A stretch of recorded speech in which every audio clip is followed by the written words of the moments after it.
Hello friends, welcome back. फिर से स्वागत है आपका। और जैसा कि हम 4 चैप्टर पढ़ चुके हैं, क्लास 6 हिस्ट्री एनसीईआरटी, और आज चैप्टर 5 पढ़ेंगे हम।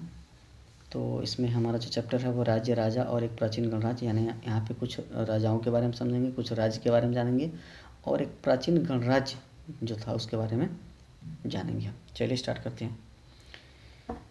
ठीक है। कह रहे कि उत्तर वैदिक ग्रंथ, जो ग्रंथ थे हमारे लास्ट क्लास में आपको बताया था मैंने, 4 ग्रंथ थे।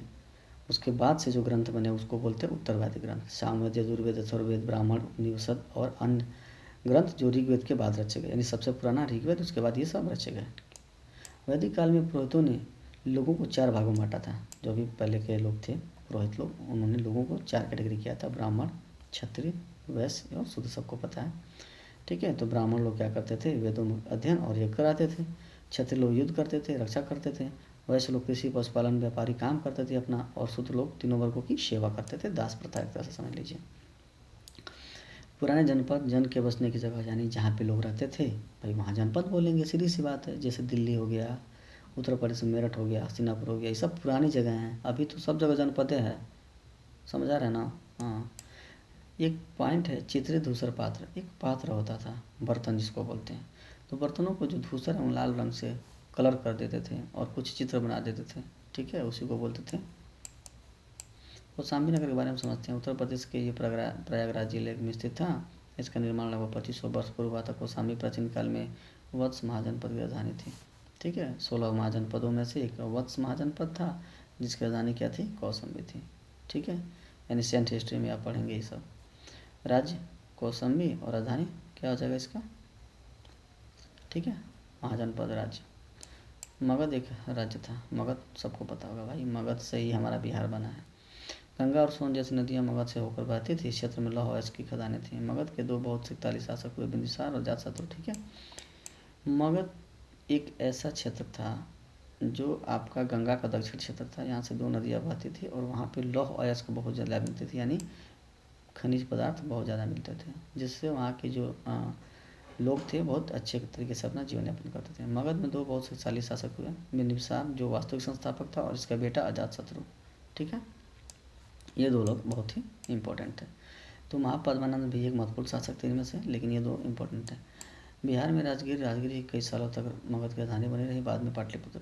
सबसे पहले बिहार की राजधानी क्या थी? राजगीर, जिसको आज समझते हैं राजगीर ही बोलते थे पहले, और बाद में मगध की राजधानी बन गई पाटलिपुत्र, पटना। सबको पता है आजकल बिहार की राजधानी क्या है? पटना, ठीक है। 2300 वर्ष पूर्व मैसेडोनिया का राजा सिकंदर मिस्र एवं पश्चिम एशिया के कुछ राज्यों को जीतता हुआ ब्यास नदी किनारे पहुंचा। उससे सैनिक भयभीत हो गए क्योंकि मगध के पास पैदल सेना और हथियार। देखिए, एक मैसेडोनिया का राजा था सिकंदर, वो विश्व विजय सिकंदर कहलाता था। तो उसने क्या किया? बहुत सारा चीज़ों को जीतते जीतते जीतते जीतते कहाँ पे आ गया? ये ब्यास नदी किनारे, यानी मगध के किनारे आ गया। लेकिन वहाँ पे वो उसकी इतनी हिम्मत नहीं हुई कि इस पर आक्रमण कर सके, क्योंकि उस समय मगध बहुत ही बड़ा क्षेत्र था, बहुत ही बड़ा पावरफुल मतलब था। तो वहाँ पे बहुत सारे सैनिक थे और वो सब, ठीक है। मगध के निकट ही वज्जी राज्य था, जिसका राजधानी वैशाली था, ठीक है। एक छोटा सा राज्य था वज्जी, मगध के साइड में ही, और ये प्रथम गणराज्य था, ठीक है। ये क्वेश्चन आता है कि प्रथम गणराज्य क्या था? तो प्रथम गणराज्य था वैशाली, ठीक है। वज्जीराज भी कहते हैं इसको, लिच्छवी भी कहते हैं। वैशाली इसकी राजधानी थी वज्जीराज की। तो प्रथम गणराज्य, विश्व में सबसे पहले गणराज्य कौन था? वज्जी या फिर लिच्छवी। कह रहे कि बुद्ध और महावीर दोनों ही गणेश संघ के, इस यहाँ पे जो लोग रहते थे यहाँ से बुद्ध और महावीर भी क्या थे? कनेक्टेड थे। वज्जी संघ का यह वर्णन दीर्घ निकाय से लिया गया है। दीर्घ निकाय एक प्रसिद्ध बौद्ध धर्म है। वज्जी संघ के बारे में जो भी चीज़ें लिखी गई हैं, यह एक दीर्घ निकाय क्या है? बौद्ध ग्रंथ है। जैसे हमारा भी ग्रंथ है ना, हिंदू ग्रंथ, रामायण महाभारत, इस तरह से बौद्ध का भी ग्रंथ है दीर्घ निकाय। तो वहाँ से यहाँ चीज़ें बताई गई हैं कि यहाँ पे ये था। अजातशत्रु वज्जी संघ पर आक्रमण करना चाहता था। अजातशत्रु के मंत्री वात्स्यकारणी जो बुद्ध के पास, ठीक है। कह रहे कि एक अजातशत्रु था, ठीक है, बिंबिसार का जो पुत्र था, वह वज्जी संघ को अपने में मिलाना चाहता था। इसलिए अपने एक मंत्री वात्स्यकार को बुद्ध के पास भेजा था और पूछने के लिए कि हम कैसे इसको जीत सकते हैं, ठीक है। अच्छा, एक पॉइंट यहाँ देखते हैं, एथेन में भी प्रजातंत्र जागरण। 2500 साल पहले एथेन में लोगों ने एक शासन व्यवस्था की व्यवस्था की, जिसे प्रजातंत्र या गणतंत्र कहते थे। यह व्यवस्था 200 सालों तक चलती रही। 30 साल से ऊपर सभी पुरुषों को पूर्ण नागरिकता मिली थी। अच्छा, ये विदेश की बात है, ठीक है। तो ये था हमारा चैप्टर नंबर 4 कंप्लीट हो गया। अब चैप्टर नंबर 5 पढ़ेंगे, ठीक है।